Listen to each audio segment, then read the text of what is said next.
njagala kukakiriza nti minisitule y'ebyobulamu ya Uganda mu Africa esingayo obukugu okulwanyisa ebirwadde bino nga Ebola ne Marburg ne COVID.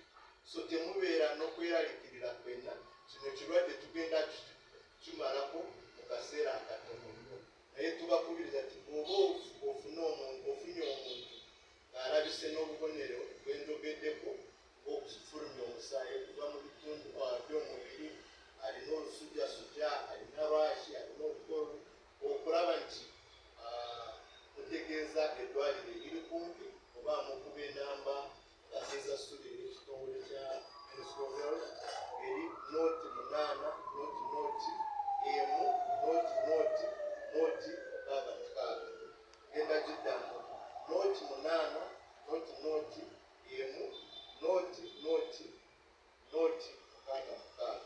So oba otuukiridde kweyo namba ngaziza sulire osobola okutegeeza omulwadde ono gyali, so tusobola okufuna ambulance emunona emutwala awajanjabirwa abantu abalina ekirwadde kya Ebola, naye tusooka n'okumuggyako muki samples netuzeekebejja.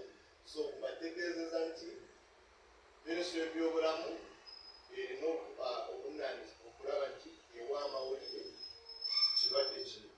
Tetwagala abeetumiikiriza ne bagenda ne basasamaza